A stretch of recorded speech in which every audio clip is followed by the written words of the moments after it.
Yes, na-monetize na ako dito sa tools ko. Alright.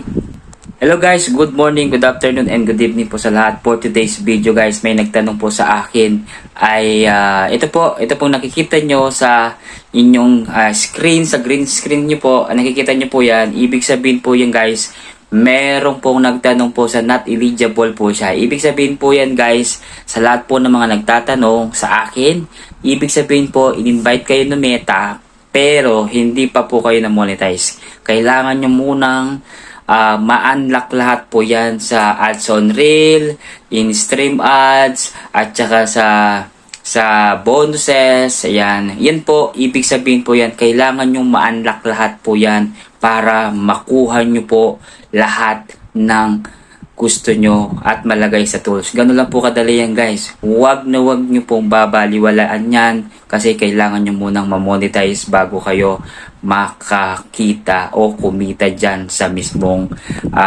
tools na yan. Okay, unahin muna natin yung in-stream ads. Ibig sabihin po yung in-stream ads, kailangan nyo gumawa ng video at gumawa ng video sa ads on reel, sa in-stream ads o sa mismong long video or mag-live kayo para makuha yung 60 minutes views at 5,000 followers. Okay, tapos naman sa ads on reel guys, walang pinipili yan na kung ilang followers ka. Ang importante kapag nakikita ni Meta ay nag-upload ka at consistent ka sa pag-upload ng videos mo, sigurado ibibigyan ka ng ads on reel. Ganun lang kadali yan guys. Okay, basta tiyaga lang po at original content lang ilalagay mong content. Okay, huwag kang manggagaya ng mga ibang content creator at ipapa-upload mo. Okay, ganun lang. Yung bonuses naman po, exclusive yan lang yan sa Amerika at sa India. Alam ko available lang sa India at saka Amerika, pero sa Pilipinas dati available siya, pero ngayon hindi na siya available dahil nga ay tapos na yung kanyang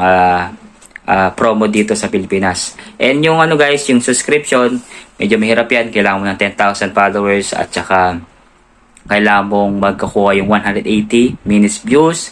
At sa yun lang guys, sa tala, yung tala naman, yung stars naman po, kailangan nyo pong makuha na 500 followers at kailangan nyo pong gumamit ng mga followers nyo, gumamit guys, kumbaga parang mag-follow kayo, kumbaga makipagkaibigan kayo para po mabigyan kayo ng tala. And hindi po ito pinipilit ha, kailangan po talaga ng invitation po ni Meta para makuha nyo po yung tala na yan. Kapag na-meet nyo na yung 500, magkakaroon kayo ng tala at after nun, kailangan nyo ma-reach yung 1,000 followers at binigyan kayo ni Meta ng invitation para set up yung tala at kailangan nyo ma-set up lahat yun from sa ATM account at TIN number, ipapasok nyo lahat yun, yung details nyo. Gano'n lang kadali. Kasimpleng paliwanag lang po ito para po sa inyong lahat. Okay, gano'n lang kasimple. Kung may mga katanungan po kayo, mag-comment lang kayo sa baba. Okay, this is Edward Laksina, Kapugi ng Tarlac City. Okay, thank you and God bless you all.